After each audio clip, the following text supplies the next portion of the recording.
Welcome back, gentlemen, to the Festus Fantasy Football Forum on the Fantasy Jax Podcast. This is going to be week 4, and we had a great week last week. A lot of trades happening now. I'm loving to see that. A lot of guys getting added to the trade block, so make sure you're staying up to tune with that.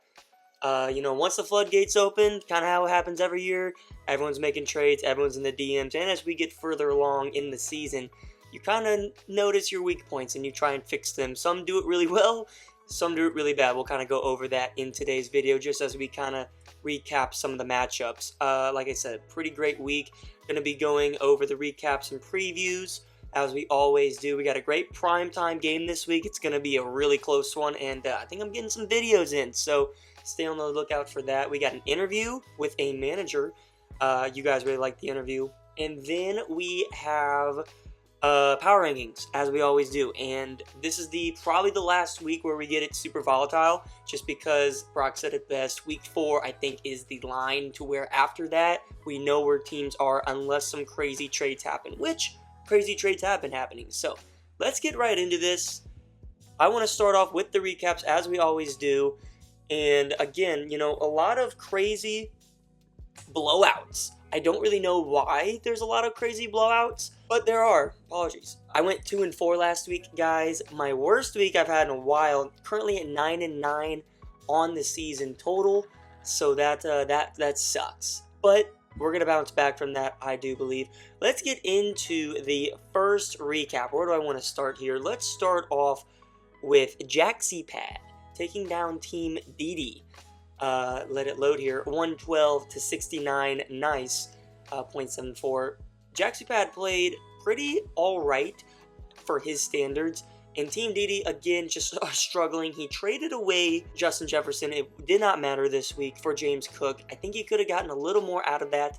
I was talking to Ty, the guy he traded with, and he even would agree. He definitely could have had to given up something else. But Team DD just made a bad trade. And maybe good for his overall roster build, but it's not good for today. Not good for this ass-kicking. Getting beat by almost 60 points. Is JaxPad back? I don't think so. I still need to see a good week. And on top of this, guys, he just traded away Marv and Jerome Ford and then someone else I'm now forgetting. But that's a big problem because now you lose wide receiver 11. You get Tyreek Hill, you get CMC. We'll have to wait on how that'll end up. I don't really love the outlook of that, but we'll get into that later on. Nevertheless, good win for JaxPad. Going to 2-1. Team DD 0-3, virtually out of the playoffs now, unless something crazy happens with some of his trades. But he's virtually out of the playoffs. I'm sorry. Next up, let's go to the 08 Lions taking down Can't Chubb Check. Hey, called it. Can't Chubb Check. Not saying they were fraudulent, but just a bad week. And he started Deontay Foreman. I don't know really why. I get it that you had Joe Mixon and Walker out, but you definitely could have put in Cam Akers for Foreman and then put in, Pat or Romeo Dobbs, or you went to the waiver wire. Maybe that costed you because there's definitely some guys on the waiver wire that put up 9 points. So you're going to get a You Fucked Up award for that, Mez.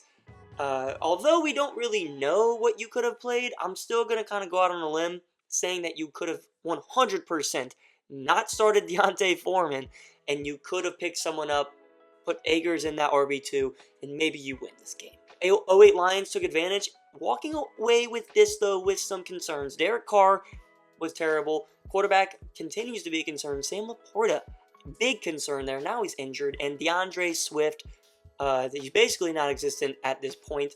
I get it. You probably only started him because you were afraid of Jaden Reed. I understand that. Once Jordan Love gets back, DeAndre Swift's gone from your lineup for sure. But then Zach Charbonnet's gone whenever Walker gets back. So you got some questions there. Nevertheless, good win for the 08 Lions. This is a great game. Thank you to Mar. Beating, demolishing, just really, Brock Lambert-ting. We are shit this week. Tony, thank you for your service. But 0-3, again, also most likely out of the playoffs. You did make some big trades recently, so maybe that can get you back into things. I have no idea. But this is by far the best week of Thank You to Mar's season. Sean Watson, Derrick Henry, Rashee Rice, what a great pickup there. Very underrated with the trade, but Rashee Rice is going to be very, very good for you. So, great pickup there. Not even your best potential. Could have had Rodgers. You could have had Evan Ingram potentially in there. So, I like where this team is at. I think it's definitely going to rise up in the power rankings, 100%. Good job for thank you to Mark. For we are shit, man, I'm sorry. You just can't really roll out Michael Pittman and Isaiah Likely. And, you traded Tyreek, which is great. But Keon Coleman, you can't really roll out there either. He had one catch this game. Next up, this would be, I guess, Thursday Night Football. Or Monday Night Football, whichever one we said. But the Dogs getting revenge on the Guardians this week, 116-104. This was an absolute snooze fest of a game. The Dogs controlled it from start to finish. However, on Monday night, Joe Burrow and Jamar Chase came to play. It made this game incredibly close. And Josh Allen, had it not been for a 30-point performance out of right field, I get it, the Jaguars are terrible, but 30 points is still crazy. That won him this week. So, a great play on him. He traded for Jettas this week. It didn't really matter, all things considered. What mattered this game was Mark Andrews' ass. I hate him so much. But mainly, you started Waddle over Chuba Hubbard. And Chuba Hubbard is an automatic win this week. I knew it, and I hate myself for not being able to go back and change it. But that's the game we play. For that, the Guardians get a You Fucked Up award this week, along with Can't Chubb Check. The Dogs having a lot of problems with the flexes and the wide receivers. He played Amari Cooper this week. I'm very, very happy with that. If he had played Brian Thomas over Cooper, which I think Hunter Henry was locked in from Thursday, so there was a question mark. Where does Cooper play? Is it Terry? Is it Cooper? Is it Brian Thomas? Is it Carson Steele? So he made the right play. I'm going to give him a play of the week for starting Cooper, for sticking with Cooper. Congrats to the Dogs for getting their revenge. Funny enough, this time last year, it was Devontae Adams scoring 40 points and coming back to beat the Dogs. Almost happened again on Monday Night Football, almost with Chase and Burrow, but nevertheless. So let's get to this game. Had great implications. And ladies and gentlemen, a new all-time low score. The newly named Brock's Gump is the new all-time lowest point scorer in the league, breaking his own record from last year. 2 years ago. So that is funny how that works. Bear down, taking down Brock's Gimp, 126-62, doubling this score, and it was just all-out domination. The best team in the league did not show up today. You had two people score over 10 points, basically 2 zeros. This was an absolutely terrible week for this squad. You sat Odunze, which didn't matter anyways, but are there question marks now? Do trades need to happen for Brock's Gimp? I would definitely be more cautious of this team moving forward. I'm not going to be hyping it up as much because this is the lowest floor I've ever seen from a team. As we've seen in the years that we've been doing this, no one's ever scored this low. And we've had some pretty bad teams. Okay, you had, We Are Shit score 81. We had Team Didi score 69, right? And then the best team in the league score 63 points. Get out of here. Bear down. Trades are looking really good for the squad. Trey McBride, Tank Dell, and Devontae Smith are kind of banged up, so we'll have to monitor that. But they got out of it this week. You put up a good performance. Didn't really need to. Is there any anchor about that? I don't know, but congratulations going to 2-1 for Bear Down and for prime time. This game actually ended up being a lot closer than we thought it would be. Off to Grandma, taking down Breece's backpack 127-111. Anthony Richardson, where have you been, my guy?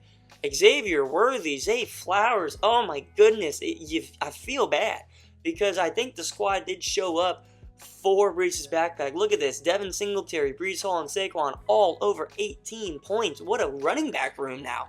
Devin Singletary, I didn't really know how he'd end up, but he's actually turning out to be really, really good. Christian Kirk had a great week. You hate to not take advantage of that. You had Saquon go off. There was the question of what would you have done if you kept Mike Evans and Marvin Harrison this week. Well, you would have lost. So at least you had a pretty good chance either way. And now you have to switch your concerns, and we'll get into that. But off to Grandma, the only 3-0 team remaining, and this is coming off of a 0.3 point performance from Ramondre Stevenson. Malik Neighbors looks like a fantastic pick. Goddard, even though I criticized you on draft night, he came through for you today. 27 points. I'm very on, like, he won you this week, winning by 16 with how bad tight ends are. If you have a tight end score you 27 points, it's almost impossible to lose. Kyron Williams also scoring 31, negating that Saquon performance. The wide receivers just won you this week. You look at the comparison of DJ Moore and Malik Neighbors to Zay Flowers and Xavier Worthy, it's night and day. Jason and Jerry Jeudy from the flexes, whatever, but I mean, it's the wide receivers won you, the tight end won you this week. Very happy about that.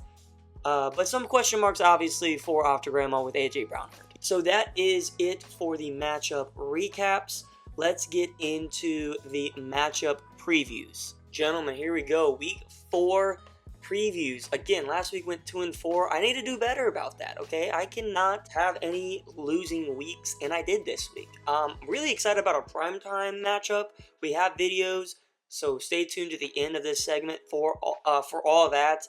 But let's get right into it. I want to start off with Bear Down going up against the 08 Lions. This is going to be a sneaky good game because although the projections are a little skewed right now, I think that the matchups and the injury concerns are going to really make this a competitively low-scoring game. So you have Brock here. Coke Zero. Is it the best Coke ever? It's pretty good. But it's making me burp a lot. Trey McBride probably is not going to play this game. He had a really bad hit. Devontae Smith as well, probably going to be out. So Tank Dell, no idea really. Kind of a 50-50 shot, but you're pretty much, in my opinion, out with McBride and Devontae Smith. How do you fix that? Well, does Njoku come back? Do you put in Ladd McConkey? Do you put in Raheem Mostert? None of those plays I'm comfortable with. Maybe Pop Douglas. Still, I'm not comfortable with that. As for Colin, Jordan Love maybe coming back. Laporta, I think, will be probably out a week. So, probably going to be without your tight end. It doesn't look like you have an option on your bench. If Jordan Love comes back, Jaden Reed comes back. Right? So, then you probably get to sit Swift because he's so ass and he's so fucking ass. Right? Sharbs would be great for you, but that's going to be a tough decision that you're going to have to make because if you want to put in Sharbs, you're going to lose everything if Walker comes in and plays on Monday night. So what do you do there, Colin? That's a strategy that you're going to have to kind of think about because do you take the risk with Walker being out again this week? Because if so, then Sharbs is 20, 25 points for sure. Or do you play it safe, get guaranteed play out of Swift or Downs or hell, Tyler Johnson or Greg Dortch, I don't know, gross in my opinion, but safety sometimes is a good thing. Who do I have winning this week? Well, again, it's tough matchups. It's a lot of injuries. With that being said, though, I think I'm going to have to go with Bear Down. Next up, I want to go to Can't Chubb Check and We Are Shit. Now, at the time I'm recording this, We Are Shit has a 92-point projection. That's going to change. I think it's just because you're not putting in Rachaad White for some reason. Do you believe he's injured? I don't know. So, or maybe you are about to trade him. We'll see what happens. But at the time of recording this, 92 points, I'm not really going to dive into this too much. I'm sorry, Tony. Thank you for your service. But again, I said it last week, you did a disservice to your team because it's so bad. Can't Chubb Check coming in hopefully healthy with Mixon and Walker. Even if one of them or both have to sit, I think you'll be fine with Cam Akers and hopefully not Deontay Foreman. Just don't mess that up again, Nez. So I'm going to take Can't Chubb Check. I'm not going to gripe on it too much. I'm not going to try and be mean to Tony because that's mean. And I don't want to be. Team DD taking on Breece's backpack. Again, like We Are Shit, Team DD, 0-3. Your playoff chances pretty much up in flames. If you go 0-4, you are eliminated. I've never seen an 0-4 team come back and make the playoffs. I never have. And if you have, watching this in one of your leagues before, please tell me in the comments because that's an insane story. But never seen an 0-4 team. I don't think I've ever really seen an 0-3 team. I just think it's a little more likely. So this is it, do or die right now for Team DD. And look, you made the trade for James Cook. It wasn't enough. It just wasn't enough because your team is still struggling with the running backs. The wide receiver room is I like Nico, but you have Bucky Irving in your flex too. Listen, I love Bucky Irving, but not to play him in my flex right now. You know what I'm saying? No. I'm sorry. I know there's not a lot you can really do, but you had a chance with trading Jettas, and I just don't think you got enough. So I think another trade is in your future. You have to make sure you get enough. As for Breece's backpack, starting Daniel Jones on Thursday night. Listen, I'm not going to judge anyone about a position because I have Mark Andrews, and he's fucking awful. I do know, however, that Daniel Jones is also awful. And starting him confidently over Anthony Richardson or anyone else that fact is crazy. Very crazy. You have Xavier Legette starting in your wide receiver 2. It's a big risk. Kittle, is he healthy or not? Probably not. He's probably going to sit out another week. So probably not going to have Kittle again. Saquon and Breece Hall, I think they'll be all right, but Denver's pretty good at stopping the run. You have a lot of bad matchups this week if I am Jay Gill. So, it's just, but Team DD's team is so bad. You know, they're so bad. And I'm not trying to be mean, but they're just not good. I'm still going to take Breece's backpack. I think they're going to get it done even through the bad matchups. Maybe this is the low-key 80 to 70 point game, you know? Maybe that's what that is this week. I don't know. But we're due for one. Team DD, you scored 69 points last week. If you score under, I'd say 90 again, I'd just probably delete the app and just let everyone have free wins when they play you, because there's probably no point after. There's no chance after that. There's no chance. Now let's go to Brock's Gimp, newly named. Love it. And taking on Thank You to Mar. Brock's Gimp looking to bounce back. 120 as a projection. I'm not seeing any injury concerns as of now besides Keenan Allen on your bench. If he's healthy, do you play him? I don't know. And as for Thank You to Mar, no injuries over here as well. A lot better matchups this week for Thank You to Mar, with Rashee Rice against the Chargers is good. I think it's better matchups, right? Because Judson's team has a lot of firepower with Kyler Murray, H.N. CD. We've seen the potential of Ridley. Not really much Pitts, but we've seen the firepower. Is he waiting too long? Did he wait too long to make a move? Is J.K. Dobbins tanking?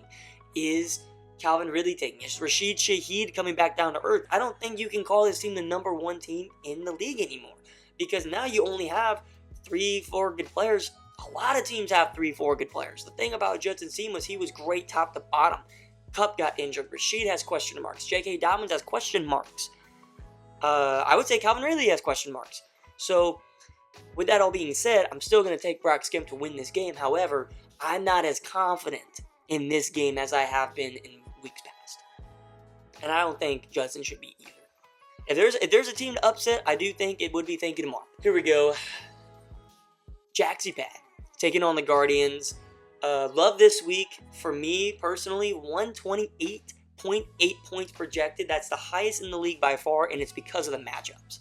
Jaden Daniels against Arizona, James Conner against Washington, Jamar Chase against Carolina, Godwin against Philadelphia, Cole Kmet / Mark Andrews, haven't made a decision yet, Tony Pollard against Miami. There's just fantastic matchups all around the board here. Chuba Hubbard against Cincinnati. There's fantastic matchups. And that's why it's so inflated. I love that. And as for Jaxie Pad, on the flip side of making these trades, yes, you have CMC now. You have Tyreek Hill now. But look at your team this week, bro. Braylon Allen is your RB2. He is an RB2. That's never a good thing. You have Stephon Diggs, who is, I think, the wide receiver 2 in Houston, as your wide receiver 1. Mike Evans, wide receiver 40 right now, as your wide receiver 2. That's not good. Okay, Kincaid is probably your best player right now. I'm just being like, Kincaid is your best player, all things considered, with the positions right now. Tight ends are crazy, but that's not really a great thing. And I get it, you're 2-1, so you can afford to kind of wait a week or two because you're playing for the long term because you have a winning record. But I have to ask, is it that beneficial to play for the future if you're 2-1? Because if you lose 5 straight games because your projections look terrible, right? You don't have a well-rounded team. What was the point of waiting? Because now you're 2-6 at that point, right? I'm not even going to sugarcoat this. I think the Guardians win this one because, for one, the matchups are so much better. But I think the Firepower's, it's not a 1-2 team. It is going to perform this week. And if they don't, fuck. Because then I'm probably screwed. You know what I'm saying? So I'm really banking on the matchups. I'm really confident. I think that'll be a good game because you got Kincaid against Baltimore. You got Stephon Diggs against Jacksonville. I think they'll play good, but look, Jacobs against Minnesota is not good. Braylon Allen against Denver is not good. Tyreek Hill against Tennessee is not good. No matter how you try and sleep at night, it's not a good matchup. Even if I put in Andrews over Cole Kmet, there's not a bad matchup. So we're going to be banking on that this week, and I have the Guardians winning. So let's go to the primetime matchup. Off to Grandma and the Dogs going into primetime this week. I have Off to Grandma back into primetime because they're 3-0, and I really like the Dogs now after the trade because I feel like they're the up-and-up team. In my opinion, I think they're so much better, well-rounded with Bijan and Jettas now, and not Bijan and James Cook and Josh Allen. Look, this is going to be a great game. Before I get into my analysis, I have one video I know for sure. We'll see if AJ ends up sending one. But I have one video for sure, and I'm gonna play that right now for you guys. Hello, League. Hello, Jax. Checking in for the first time this season. Now I can sit here, go on and on about the good things that happened for them dogs. This weekend. We're not here to do that. We're here to talk about this week. Week 4. NFL season. We're starting to get into the meat of the season. And that appetizer bullshit no more. We got our first one out of the way. That's cute. Now it's time to get fucking busy. Put our hand in the dirt. Get in that mud. And get dirty. Now. Got somebody sitting across the table from us right now. In the name of AJ Forrester. Head of the table right now in the division. And that's okay. It's okay, man. It's okay, man. That's okay. Because guess what? Them dogs. The dogs. We're coming. We're going to do some fucking barking this weekend, next weekend, the weekend after, and the rest of the goddamn season. Be ready, League. Be ready. Thank you so much, Ty. I'm loving the trade now. I'm loving what you had to give up, which is James Cook. Granted, RB6, tough to do that, but you end up getting Jefferson straight up. I think that's a great, and he's wide receiver 5 right now. So it's a great trade, in my opinion. You traded a second rounder for a first rounder. That's great value in itself in terms of draft day, even though they'd both go first round right now. Your team is just way better, well-rounded. However, Amari Cooper is injured. I would imagine, Carson Steele or Brian Thomas goes into that next flex spot for Amari Cooper because he hit his head pretty hard. We'll see how that ends up. But after Grandma this week, probably still no A.J. Brown just because they have to bye next week, and they're probably just going to be careful with him. So, Dallas Goedert, huge game incoming? Probably. Ramondre Stevenson, bounce-back week this week, I'd imagine. Kyron Williams against Chicago, I have no idea how that will go. Just being 100% honest with you guys. Malik Neighbors should have a great week. JSN should have a pretty great week. CJ Stroud should have a great week. You guys just saw what fucking Josh Allen did to Jacksonville. I know, I saw it because it messed me up. So I love CJ Stroud. I love Off to Grandma's matchups this week.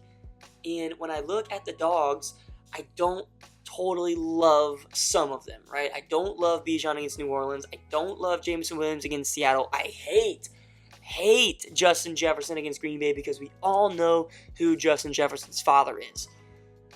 With that being said, Travis Kelce, we were all thinking it was going to be last week, his coming out, get right game. It's this week. I'm sorry. The Chargers, he has their number. He kills the Chargers every single year, every single matchup. And no Derwin, too. Travis Kelce might score 30 points. And it's going to really hurt my soul watching it because I hate Travis Kelce and I hate the Chiefs. However, it's going to be really good for the Dogs. And it's going to be really bad for Off to Grandma as well.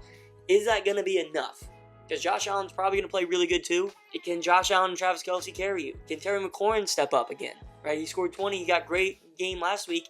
Can, I think, those three step up for you? I don't think it's going to be enough. Unfortunately, I just don't think it's going to be enough. You have off to grandma with great matchups, and I don't think you can overlook that. Look, bounce back week for a lot of guys too. And Dallas Goedert keeps a good roll now with Smith out and AJ out, and I just like off to grandma this week. I'm sorry. I know Ty's on the up and up, and I really want to say Ty, but his team just doesn't have good enough matchups. All right, what up, boys? Back-to-back prime times. How about it? Never done a video before. Just never know what to fucking talk about. So I'm kind of just gonna wing it. But got Ty this week.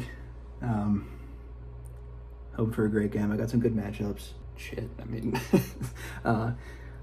team's looking great. AJ Brown still iffy, still sitting on the bench. Kind of wanted to put him in because even with Caleb Williams and the Bears doing not the prettiest job in the world, DJ Moore's still looking all right. He's gotten me above 10 points every week. So hopefully he can make a speedy recovery. If he can play this week, that'd be great. I can get some extra points out of him. Or if none of them play, hopefully Goddard does another fucking 27 points. That'd be awesome. But Ty's team's looking solid. Just came off wins, got some momentum going. I mean, I know I have momentum being 3-0, but that kind of just puts me on a spot to at a point where I could lose pretty easily. Because I don't know, fantasy. I don't know shit about this, so kind of just winging it. Hoping for the best though. If I can come out 4-0, that'd be great. And I already had a great start to the better start than I've had the first 2 years of my fantasy career. I mean, shit. First year I went 0-2. I'm pretty sure last year I might have started 0-2 as well. And I've kind of just been scrapping for the old shit bowl down in the old consolation bracket. But hopefully not this year. That'd be awesome if I can make my first playoff appearance. Especially only being a third-year shit. Like I said, I still have no idea what I'm doing. But I like my team. Neighbors looking like a fucking stud. Stroud just doing his thing down in old Houston. Kyron with a fucking beautiful game last week. I mean, see that again. That'd be awesome. Ramondre hoping for a bounce-back week. What else we got? I already talked about Goddard. I already talked about AJ. Because the flex spots, they're all right. Put Darnell Mooney in for this week because, the last 2 weeks he's gotten above 10 points, 13 points last week, and then, 2 weeks ago, and then last week it was anywhere between 15 and 17 or some shit. So if they can do that again, that'd be awesome. Jason, I've heard rumors about him moving up in the depth chart, but he's still competing with Lockett for everything, and obviously you got Metcalf fucking taking in everything anyway. So hopefully he can have another boom week. That'd be great to see. Or not. I don't even care about boom weeks. Just consistency. If he can stay above 8 points, 9 points. I mean, shit. If he can be in double digits every week, that'd be great. But yeah, I'm looking for a great matchup this week. I'll peep the dog, old Jackson. No, it's not spelled like Jackson. It's CK. But anyways, it's really all I gotta say. Fuck, I don't know what else to say. So I'll good luck to everybody else this week. I'll see you boys later.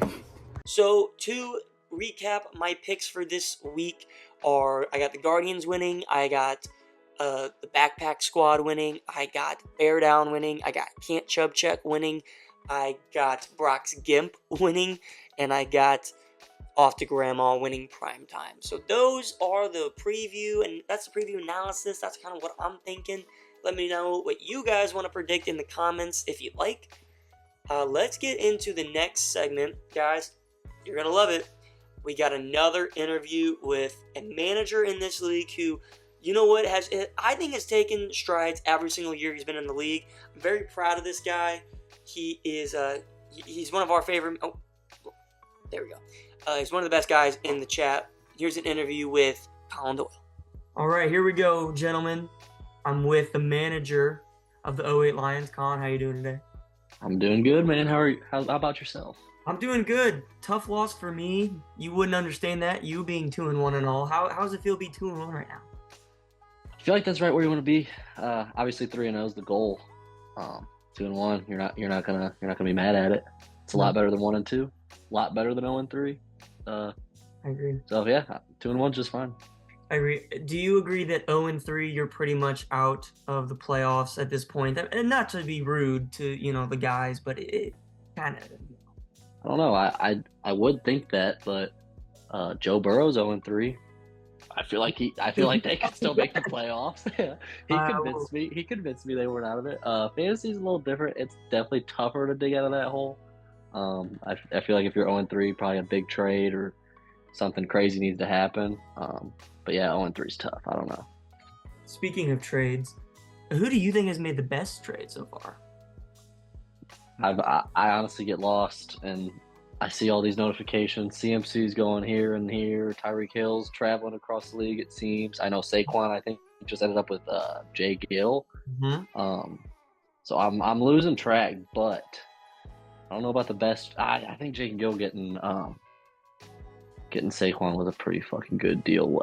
He gave up what? Marvin Harrison and Harrison and Mike Evans, and that was it. I don't hate that. That's a solid deal to me. Saquon's through 3 weeks proven he's probably the best player in fantasy right now. I agree. I like that deal. I like that. Now I don't know what that leaves for him in the wide receiver room. I can't imagine much, but that can be fixed with a future deal. Getting like a mid-tier guy and just riding Saquon. I don't mind that. I agree. I also there's two trades I really like. I really like Brock's trade of getting rid of CMC, but underratedly, I really like Dom's trade, getting rid of Tyreek Hill for Rice and Mason. That was a great trade, or maybe it was Mason, but I know it was Rashee Rice. The deal he did with Tony, so I was really happy about him for that. See, all these trades with CMC or Mason, like it's hard to tell if they're good or bad because we don't know what CMC's timeline is. So how valuable is Mason? Because he could be damn near droppable in 3 weeks if CMC comes back. Or vice versa. How cool is it to give up your entire team for CMC knowing he might not be back anytime soon? So it's just hard to gauge that. Yeah, 100%. That's literally what Chris just did. He was up all night. He claimed studied the Achilles tendon. I don't even think he could spell it. So I don't know what good that does, but he has. He just said it into Surrey, and she took care of the rest. He said, "Siri, what's Achilles tendonitis?" Yeah. All right, we're good. On terms of best trade, who's made the worst trade? I don't. Again, same thing. It could be. We won't know until we know. But I don't remember the exact trade. But I just remember the first trade that opened the floodgates. Whatever trade Tony made. I don't remember it off the top of my head, but I remember how it made me feel when I was just like, damn, why did Tony just do that? Well, and look, now everyone he traded for is gone. So he just did it. Yeah. Like I said in the chat the other day, Tony's pulling Chris this year. Like he's already on his third or fourth move, which you can't blame the guy. The start that he's gotten out to, you kind of have to do that. But man, I don't know. And you're at that point now where you kind of need to trade a great player to kind of rebuild your team. Yeah. I think Austin's in the same boat, but being 0-3 and you really don't have anyone to do that. Tony's team, I don't even think there's, now that Tyreek is gone and CMC's gone, there's not a player that you'd want to get 2 or 3 guys out of, right? Quality guys. So it's like I said, I feel like Tony is like he's developing this suffer now, win later mindset with like his trades. But I'm like, dude, you can't do that if you're already 0-3. Like, there's no more room to suffer now and like plan for the future because coming back from 1-7 or whatever he might end up being, it's too late at that point. I don't know. And that was the goal. And I honestly don't even think CMC would have made it to week 7 for him. So I don't think he would have gotten to 7-7 the playoffs. I think Tony's season, I hate to say it, you guys will see in the video, I've already said it already, but I think his season's over. I think it's over. That hurts, bro. I know it hurts, and I hate because we love Tony. He was a playoff team. You made the championship last year. but he Oh, beat yeah. the Chris championship to dead last in the I matter. don't know. I gotta respect Tony. I mean, he did knock me out of the playoffs with that CMC 50 piece that he put on my head last year. So maybe he knows what he's doing. I can't say it looks like it right now, but I trust the guy. CMC, I think, definitely just did him in. I think it's going to do in Chris, because now you look at Chris's team, and it's not really looking that great either. It's the curse of Christian McCaffrey. You live and die by him. Yeah. It was the same last year, and it carried over to this year. And who's smiling right now is Brock Lambert. Brock fucking Lambert, the best heel for Chris I've ever seen.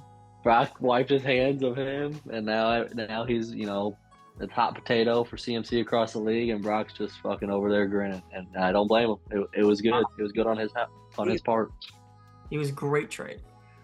I think that might be the best trade. Yeah, I did forget about that one. Who do you think right now? Because now the league is pretty shaken up with this past weekend. A lot of teams at 2-1, only AJ at 3-0. With that kind of clumpiness, is there a team that sticks out that you think can win the championship? I mean, favorite? Up until this week, I think the consensus was Judson. And it got taken up, so I'd like to ask him. He showed that he was human this week. He scored a record low, which with that lineup, I don't even know how that is possible. But I think that happens in the playoffs. You're fucked. You're fucked. Yeah. So I don't know, dude. Now with that, seeing that, I don't think there's a clear cut guy. You had money to bet. Who would you bet on? I'd probably still Judson, but yeah, 1 week. But it's just saying, in the off chance that did happen in the playoffs, anything could happen. Mm-hmm. But yeah, Judson's still he's in the minus as far as the betting lines go. I think everybody else is a plus. Yeah. I think last week I had Judson. Me and Chris both did. I actually am changing mine to AJ. My analysis with AJ in this video is in the power ranking. I am a big fan of AJ's team now, especially with AJ Brown coming back. I'm a huge fan of AJ. I think 3-0 could be 4-0. He's in prime time against Ty. Yeah. He's running away with our division, so it could be his just a little walk to the championship at this point. It is crazy. He is 3-0 and he's gaining AJ Brown. Yeah, and that's crazy. I think it's tough for people to admit that, for AJ, myself included, because we all know AJ, nicest guy in the world. Mm-hmm. Not as into ball as some other people in the league, but I think he just put together a squad this year, and that is what it is. And he's a threat. He's a threat for sure. He took all of my criticisms and basically bent me over with them. Because this is a bad draft pick. This is a bad draft pick. And what do I know? Clearly, you're 3-0, I'm 1-2. So, like you said, I mean, it's about time AJ kind of put together a squad. He's always been at the right, just historically speaking, he's always been at the bottom of the league, right? Yeah. Never last, but mid to low tier. This is uncharted territory. I mean, I'm rooting for the guy. I'm not rooting against him. There's guys I would like to see win the league. I think AJ is one of them. I think he's deserving. I think so too. It reminds me of the Jay Gill story from last year. He finally got the code, and look, it carried over. So winning is something that carries over. It's not just a thing that happens. It's a mindset. It's a thing that is repeatable. It's a culture. So maybe this is the start for AJ's franchise. Good for him. Oh yeah. More to you. Good on him. Let's go more to you, Colin. All right. Okay. Start out in this league, and you're at the bottom. You have slowly worked your way up. You're kind of still back into that middle range, looking to make the playoffs again, make your first championship with the team you have now. Is there someone that you're looking to trade for to maybe get you over that hump, or are you kind of going to ride this out? What's your game plan? It's tough to say because I haven't got to fully experience that the pack stack, I call it, the Jordan Love and the Jaden Reed. I haven't got to fully experience that. The week 1 game that I did have that, loved it. Thought I was going to ride that off into the sunset. Obviously, I've been having a little quarterback carousel ever since then, and I have not hit once, by the way, by quarterbacks. I did the math. Through 3 weeks, my quarterbacks are averaging about 9 points, so Oh God. pretty good. Anyway, but yeah, it's tough to say because you know how it is. 1 week, you're like, oh, my running backs suck, and then the next week, Aaron Jones pops off, Gibbs pops off, and you're like, oh, Garrett Wilson is not performing like the number 1 pick I thought he was going to be. Still isn't, but I mean, he's showing his signs. I don't think I'm ready to wave the white flag yet. I think I'm just gonna wait. I'm gonna wait on Jordan Love to get back. I'm gonna see how that stat goes. If anything, I love him to death, but Sam Laporta, that hourglass might be running out of sand, dude. It's last year he did wonders for me. Off the waiver in week 2, I think I picked him up, and it was the best thing ever. This year, 3rd round pick, keep in mind, and I have not been seeing those results. So Pretty sure you won the award for best waiver wire pickup last year for yeah. It was awesome. Awesome. And I'm not gonna lie, I made that 3rd round pick probably with my heart more than I did with my brain, and it's not paid off yet. No, well, no tight end pick has really paid off, truthfully. So at least you can suffer with me and Ty, who both drafted tight ends in rounds 3, 4, and we all are suffering. So I don't know about the Kelsey pick though, man. I didn't see that one. I didn't see it. Yeah, I didn't either. I thought Andrews was also a home run. Oh, I'm an idiot. I don't know, man. I was not buying Kelsey this year regardless, so. Well, let's circle back here. You said you're not really ready to get rid of Garrett Wilson. I being honest, I kind of touched on this in the video, but why not? Because Garrett Wilson not performing, I think you could still get a lot of value for him in terms of sake. Why is he not on the block? I know you took Metcalf off. I agree with you there, but why not? Yeah. Why not Wilson? I just watching the games. I feel like he gets I feel like he is the priority. Obviously, he's got Aaron Rodgers. They've only now up to this point played 3 games together. I guess I think they're still finding what they need to do and how to get him the ball. Obviously, teams are scheming against him, and that's really the Packers' only threat. So he's going to be locked up eventually, but I think he's good enough where it doesn't matter. I just think 3 weeks is a little early. Like I said, if an 0-3 team, could potentially make the playoffs, why would I wait, 3 weeks and then just lose patience on a guy? And he hasn't shit the bed. I'm just saying he hasn't, given me that 20, 25, 30-point game that I would like to see out of him. Well, he's a first rounder. That's what you expect. Yeah. 100%. But CD Lamb that spot last year, and look at him. So you're expecting that for Garrett Wilson. It's just not happening. Yeah, but I feel like the rest of my team's kind of picking up the slack a little bit. So I'm thinking about what could happen if Garrett Wilson was that guy. I feel like I could be pretty dangerous. But like I said, he's just not up to this point. Only 3 games though. Not hitting the panic button yet. Another issue was DeAndre Swift. We kind of touched on this in person, but I'd like to bring that up again for this interview. I noticed, and you were right, he's for some reason always projected 11, 12, 13 points. I don't know why. And I'm like, I have to put him in my starting lineup so Jackson doesn't clown me for only being projected 107 if I don't put him in there. So I put him in there, and I'm like, dude, maybe the books know something. And no, it never happened. The Bears suck. I told you last night, my thought was, okay, rookie quarterback, athletic, shifty little running back, dude. Screen play all game long, dude. He's getting 6, 7 catches a game. He's turning them into yards. That's just not the case. He's instead getting like 12 carries, averaging 1.5 yards a carry, and no PPR value at all. It's a waste of a pick, and I've tried to trade him like 2 or 3 times. Obviously, nobody wants him, so it just is what it is. That's so funny. You were to make a trade right now, you don't have to say names. You could just say positions of maybe what you'd want.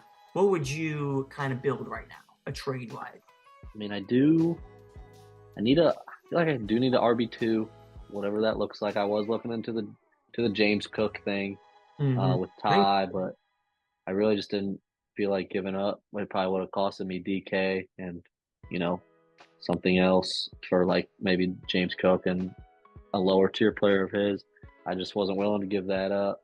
I don't know. It's just so hard. And the reason it's so hard for my team anyway is Aaron Jones. I cannot put him in a box yet. Is he my RB2? Is he my flex 1? Is he my flex 2? I don't know yet, but once I figure him out, then I'll, make a move, accordingly. That's very smart because Aaron Jones has probably been the most wrong I've been about a player this whole season so far. I thought he was not going to be good. I thought he was going to be washed, and he's RB? He's top 10 right now. I mean, I don't know. I know he's 2 out of the 3 games. He's put me over 17 points, I think. Yeah. I could be wrong on that, but I feel like he's gotten me, around 15 on average. So yeah, not mad at all. What round did you take it? I remember I took him on a turn, and I remember you made the comment. I took Swift because I had the last pick. I took Swift and Jones back to back, trying to build up that flex room. And you said, hate that turn combo. I'm like, fuck you, Jackson. Anyway, but no, I want to say it was probably 6, 7, 8. I was gonna say like 6, 7 turns sounds about right because I know I picked up someone else, probably Jordan Love and Hollywood Brown, unfortunately, on like the 8, 9 turn. So yeah, 6, 7 sounds about right for those 2. Well, hey, like I said, great pick on you. I'm excited to see Colin Doyle get into some trades, though. I think you're right. You're doing it in the sense that you're not rushing anything. You're not jumping the gun. You are giving your players a chance. I like that. Yeah. When you evaluate players, whether it be on the trade block, draft season, whatever, do you factor in more of like an outlook and like potential, or do you factor in cold cut numbers? Like, this is what this player is.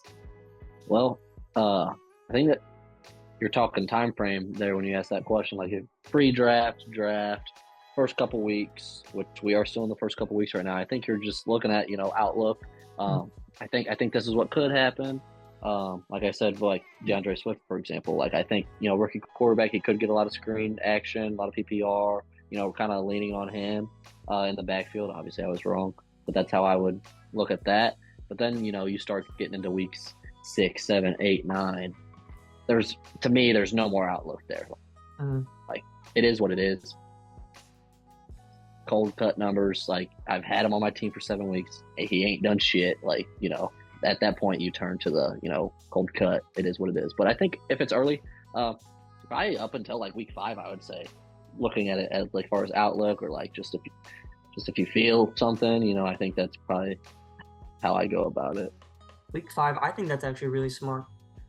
Because I think, for me, you can't really go off of potential and outlook, like you were saying, like you have to know by a certain point, like this is who they are, and you can't really get yourself into this false sense of reality. Like we think players, happened all the time last year. I don't have any like great examples, but you have to just know.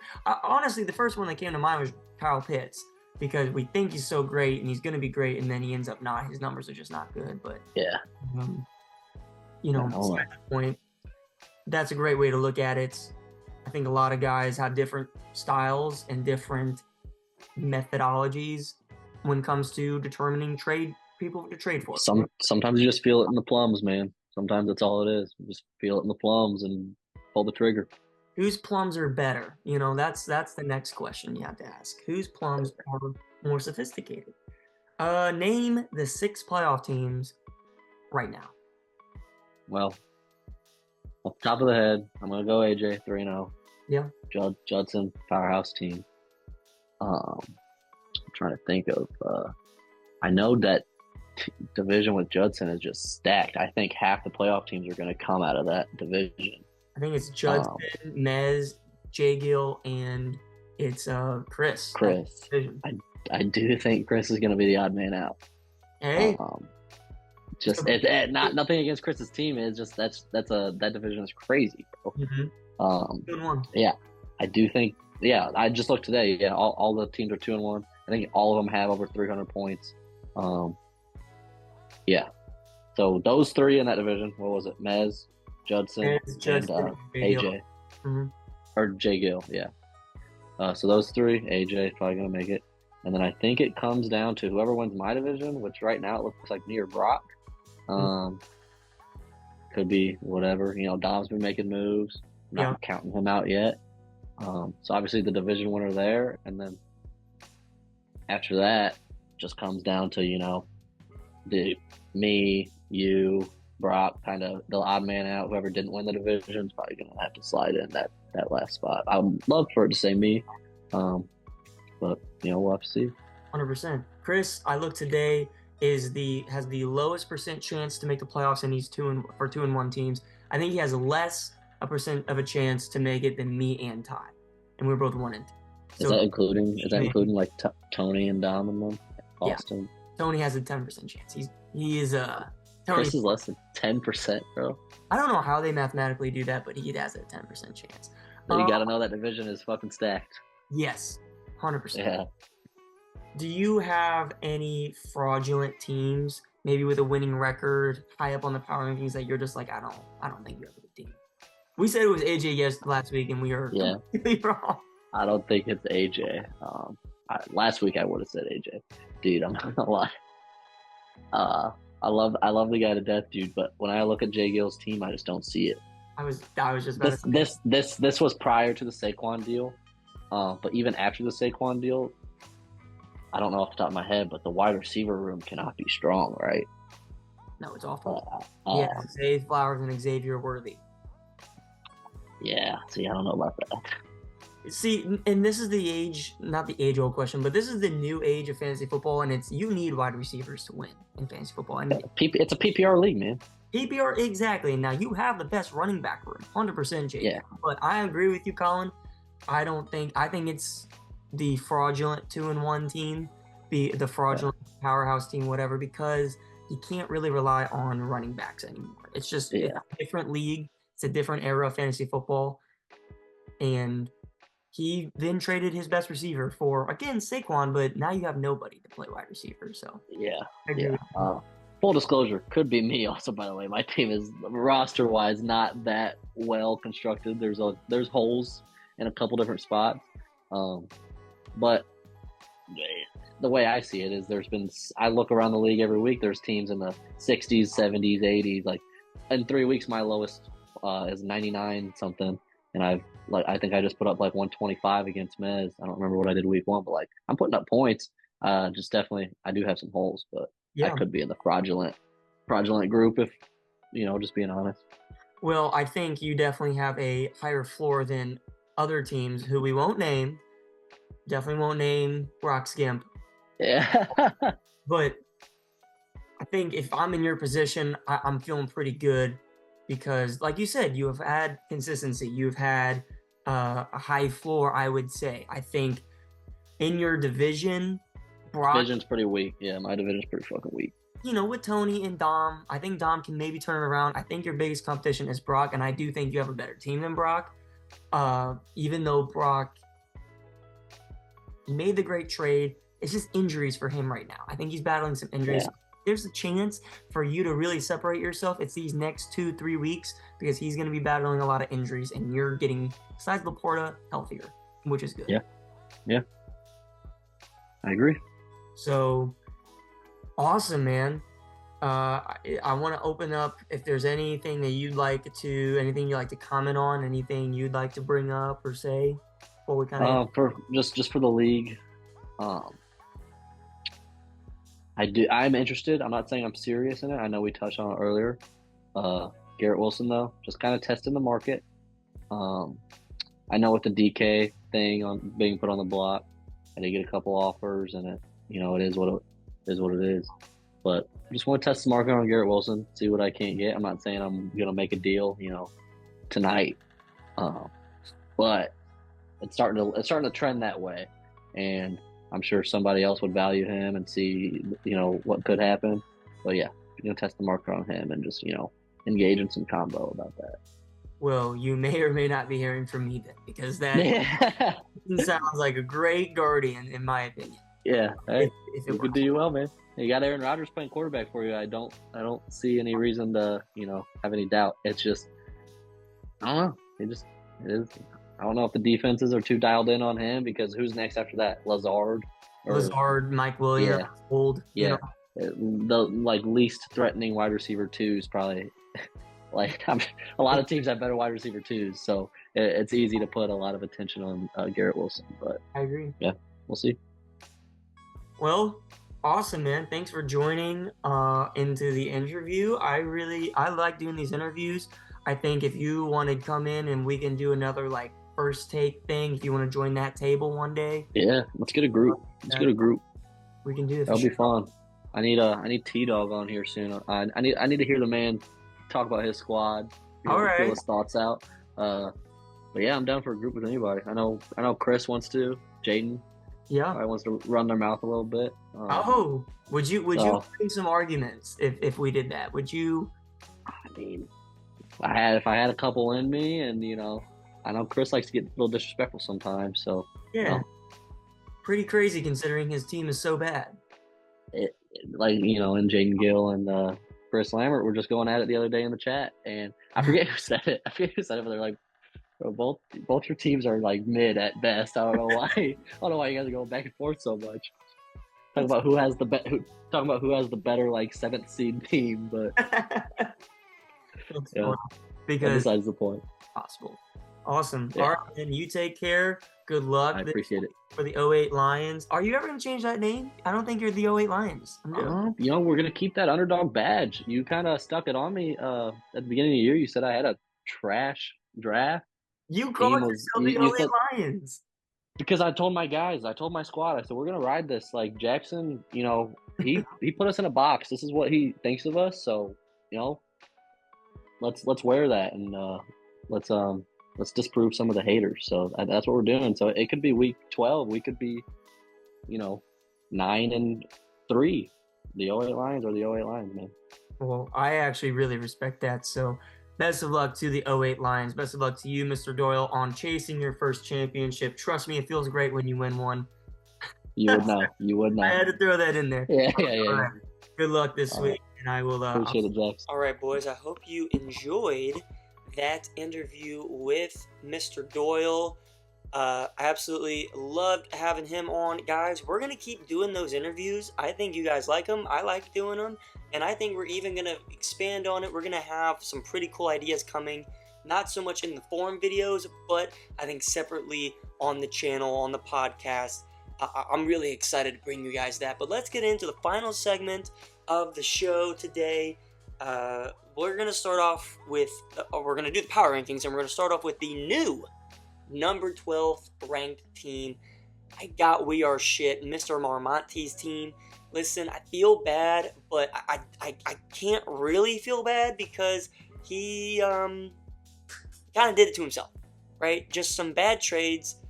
The CMC trade was tough. He definitely lost a lot out of that. I don't know if he can recover. Now he's 0-3. I believe he has the lowest chance to make the playoffs right now at 10%, according to ESPN.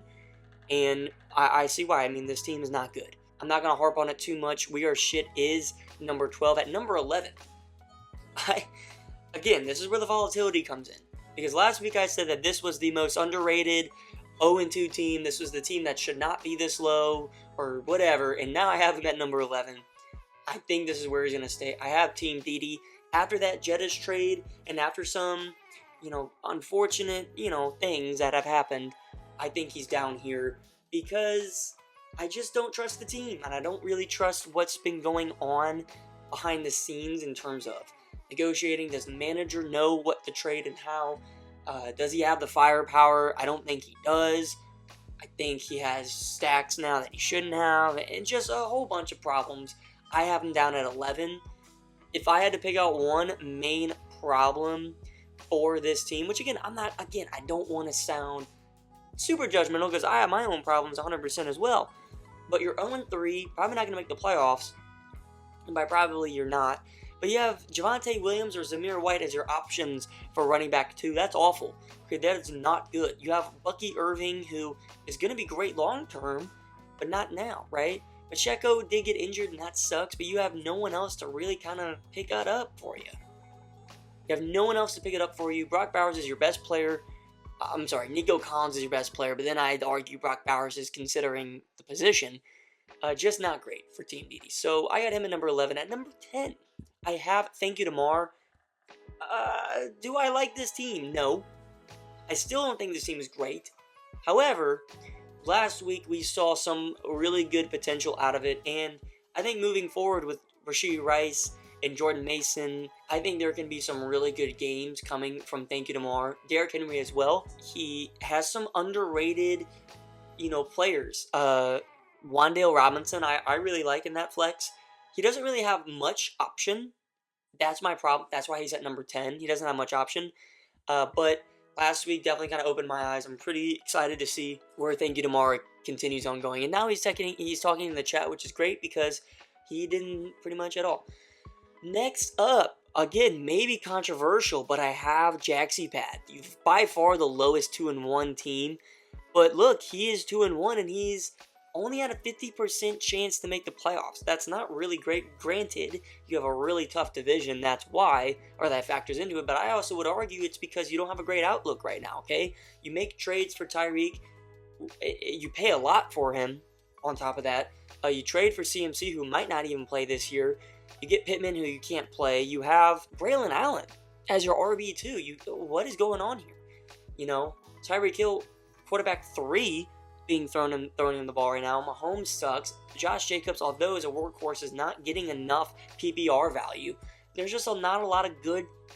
I'll take that back. There's not a lot of great things, right? Because the great can happen. Diggs we've seen can be great. Jacobs we've seen can be great. Tyreek Hill we know can be great. CMC too, but the reality is it's not happening. If this team was around 2 years ago, this team is it's the best team in the league by far, but it ain't 2 years ago, it ain't 3 years ago, it's now. And unfortunately now, CMC can't play, Tyreek Hill has no value, Mahomes sucks, Diggs is a wide receiver 2, like it or not, Evans is way too old, and you have no running back 2. Moving on to number 8. At number 8, I have the Dogs. After a great win last week, I have the Dogs up here at number 8. I believe they moved up.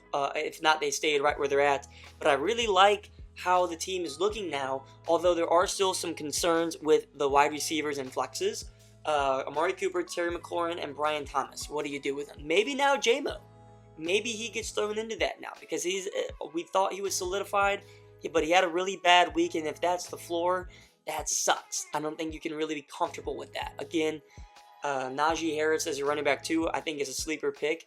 Kelsey sucks. He's just doing this to you this year. I get it. I have Andrews, but Josh Allen, wow. Bijan, wow. Fantastic. Justin Jefferson, what a great trade there. And you didn't have to give up Brian Thomas, which I imagine you would have had to, right? So really, really great stuff there. But there's still a lot of holes, right? It's the wide receivers. If Najee goes down, you don't have anyone. You don't want to play Carson Steele. You don't want to do that, especially in your running back 2 position. And I hope that the wide receivers, for your sake, do improve. But now you have injuries with Amari Cooper. We'll have to, wait and see. But I think 8 is a good spot right now. I don't really see this team going any lower, if that makes sense. I think the only way this team moves is if it goes up, unless some crazy Jetta's injury happens or Bijan injury. But the only way from here is up for the Dogs, in my opinion. Number 7, I have the Guardians here, falling again. Good potential. I mean, God, this team has potential. Highest projected point team in the league again for 2 weeks in a row, but God, can't get it right. The manager is screwing up. I am screwing up as a manager too. You fucked up awards this year already. It's been 3 weeks, so that's not good. This team could be 3-0. Look at the players on this team. Running back 2, quarterback 2, wide receiver 11, wide receiver 3, tight end 3, and Cole Kmet. We'll see where that goes. Jaylen Waddle sucks. Mark Andrews sucks. He's awful. I hate him. But maybe Chuba and Tony Powell. Listen, although the 1-2 record, I cannot give up on this team yet. I know the criticism will be there for sure. It's a 1-2 team, and the Dogs beat me last week. Is that fair? I get it. I 100% hear it. But I have to look at the points. I have to look at the literal rankings. I have 4 guys in the top 3 of their position. And if you want to take out Cole Kmet, 3 then. That's insane. And then I have wide receiver 11 in Jamar Chase. So It's there. I know it's there. It's just not clicking. It's not clicking at the right time, and it's eating me alive. Trust me. But we're gonna be fine. We're just gonna be riding the wave. We'll be fine. Okay. Good matchups this week. Get to 2-2, and we go from there. Next at number 6. Really happy about this guy here. He was in the interview. Yes, we have the 08 Lions atop of their division technically at number 6. And the only reason it's not higher is just because now there's some injury concerns with Sam Laporta and DeAndre Swift. What's going on there? Colin made this great point, is that DeAndre Swift has always projected a lot of points, and he has yet to cash in on that. So that sucks for him. He's only averaging 6 points a game. That's PPR ranked 41st, and he's projected 13 every week, so it's like you can't really sit him because the potential you think is there, but it's really not. It's I don't know the correct term, but it's something. It's something. Aaron Jones is looking great. I'm eating my words on Aaron Jones. I'll admit it. Colin, great pick there. DK Metcalf. He wanted to trade him, and now he's wide receiver 7. Here's who you probably should move on from, and that's Garrett Wilson. I don't know what the market is for Garrett Wilson right now, but if you could get rid of him, I think that's a great idea. So what would you go for? No idea. I think we can have a segment maybe next week of what teams should do, and maybe we could have the kind of hot take, first take segment of that, and maybe we can get some guys in here making some mock trades. But there's some question marks. So I think still the 08 Lions at 2-1 is a great middle team right now, and then again, one injury down to maybe 10. Couple good weeks up to 2. So I got the 08 Lions at number 6. At number 5, I got Can't Chubb check. Injuries. Injuries are moving this team down because you have your literally two starting running backs injured. You have no one to really replace them besides David Montgomery. And whenever you have to lose that, you have no flex play, right? So Deontay Foreman did not work. Cam Akers, you can't really use anymore. So, but here's the problem.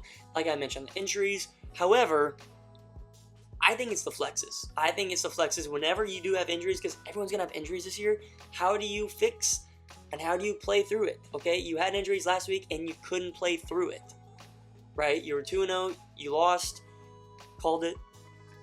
And this week maybe gets healthier. I don't know. I don't really like your matchups, that's for sure. So where do you go from here? What trades do you need to make?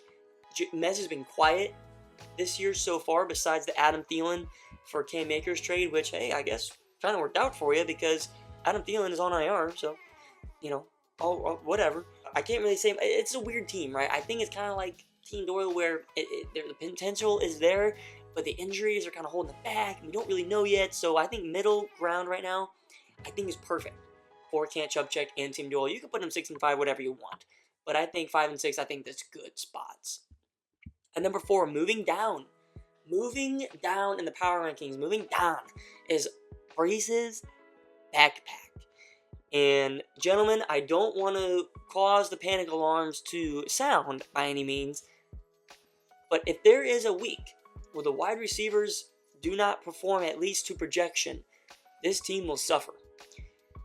Breece Hall and Saquon Barkley can only do so much, and now you're already seeing that come into fruition. Look, you trade your best receiver in Marvin Harrison, that's going to hurt you, right? I'm not saying Mike Evans was going to hurt you because I don't think he was really important, but I think in terms of roster construction, losing Marvin's really going to hurt. Look, we saw it last week. Although you would have lost regardless, Saquon and Breece Hall cannot carry this team. It's kind of like James Cook and Bijan.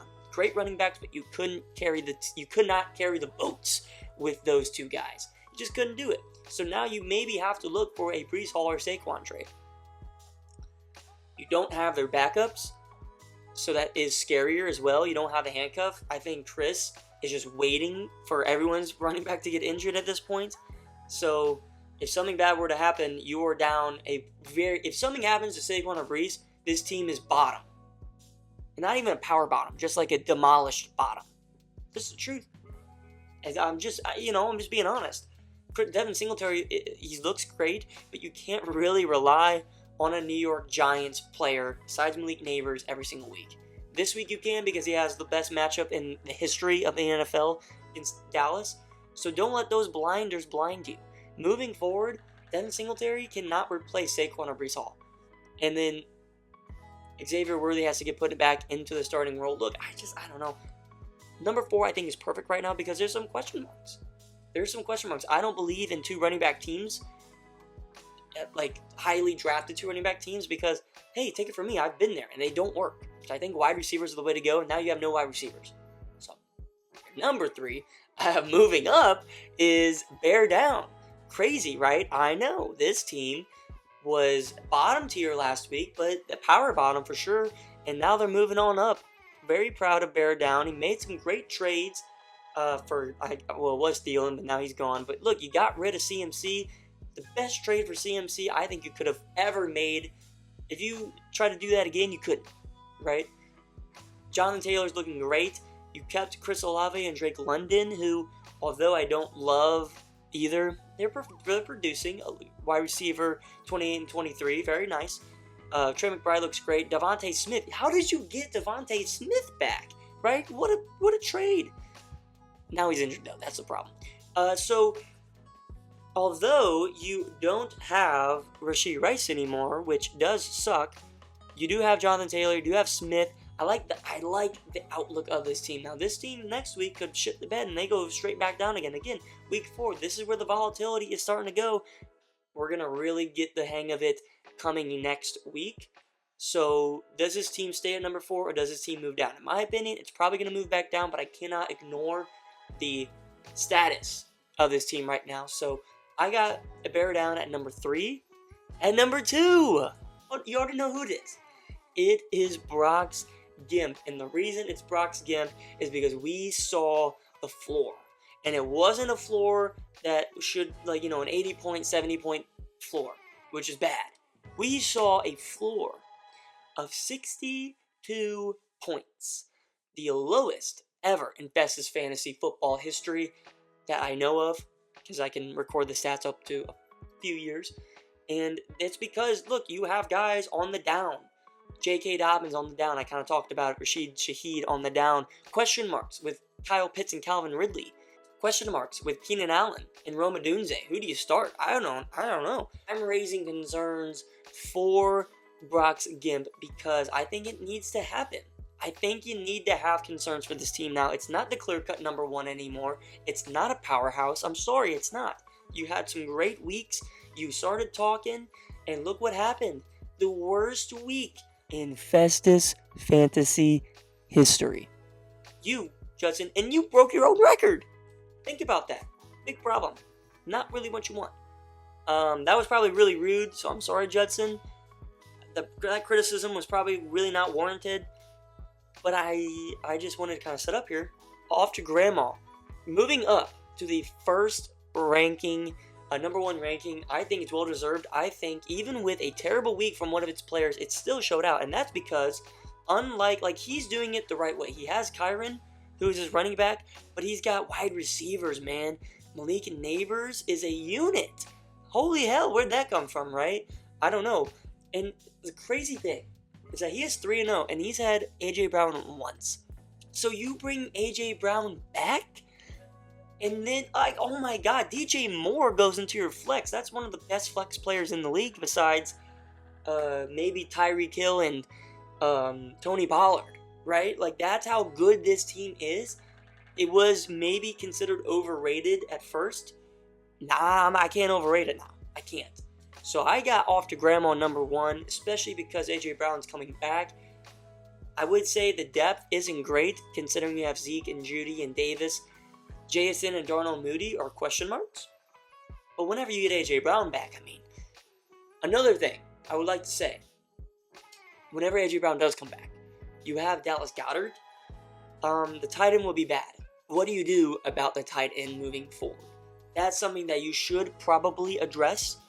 Hey, maybe there's someone with a big name tight end that would like to be moved, so maybe we can see that done in the future, because I don't really like A.J. Brown and Dallas Goedert on the same team. I feel like that's going to be really bad for fantasy, and you just don't want to even mess with Goddard once A.J. Brown comes back, because it's just going to be Jalen Hurts dropping back and just bucket AJ Brown's down there somewhere, right? That's just going to be how it is. So there it is, guys. That was the power rankings going into week 4. Let me know what you guys think. If you guys have any objections, I'm sure there are some, let me know in the comments, guys. Let me know in the group chat. If there's any segments you guys would like to see, let me know. Mid-season awards are starting to come up here in about 3 weeks, so you guys be ready for those. Trade block. Go to the description for the updated trade block. I update it every time there's a video released, and every day that someone has someone to the trade block. So let me know what you guys are thinking about the forum and the podcast. Hope you guys enjoyed, and if you did, please leave a like. Like I said, comment, subscribe, whatever the fuck, I don't care. And with that being said, good luck to everyone except Chris this week. Go fuck yourself.